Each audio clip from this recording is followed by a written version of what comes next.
Hello students, it's Professor Russo again, and we're going to continue our discussion about teamwork. Teamwork and preparation before the interview even begins.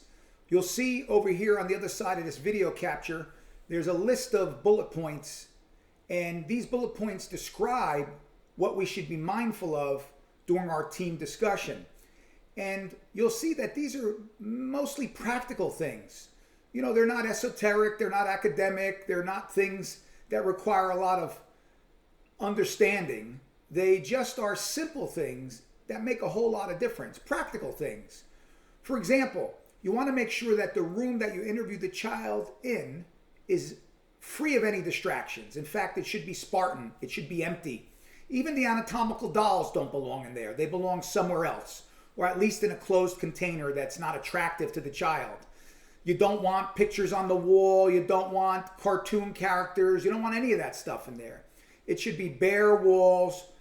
It should be free of distractions. So clean out the room and get ready for the child interview. There should be nothing in there. Other distractions that can arise include air conditioners, heaters, things like that, things that make noise. And in a lot of old buildings, in a lot of old spaces, or even new spaces, the planning wasn't ideal, and you got loud air conditioners, you got loud heating boilers and things like that.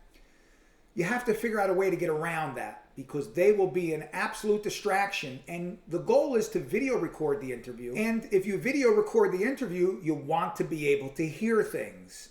You want to be able to understand what's being said, and obviously that's really important. I talked about this in the last audio cast, and that is the room has to be private. Just the interviewer and the child. Now the team and members of the team can watch from a remote location, maybe on live video, maybe through a two-way mirror or some other technology, but it should just be the interviewer and the child. In rare situations, you might let a support person in. The research shows that the support persons don't really add any value to the equation, but you might have a child who's quite anxious, who refuses to be interviewed without their mom or their caregiver or some other support person in the room.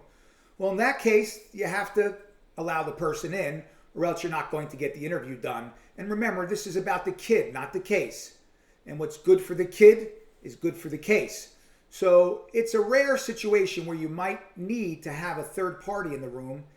If there is the need for a third party, well, you need to set up where they're going to sit. You need to advise them that they're not to answer any questions or ask any questions or say anything. They should be quiet and unobtrusive. They shouldn't shake their head. They shouldn't nod. They shouldn't communicate in any way, shape, or form to the child. That's very important.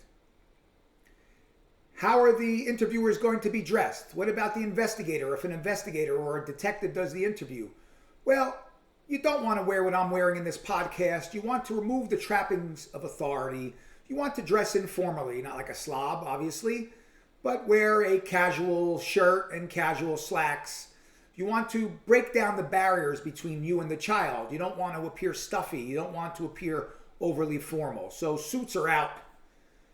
Overly formal attire is out. Dress comfortable and dress in a way that's not too formal so that the child can feel a lot more comfortable mirroring your comfort level. And those are the things that you need to be mindful of that are practical and they matter. They may influence the outcome of the interview.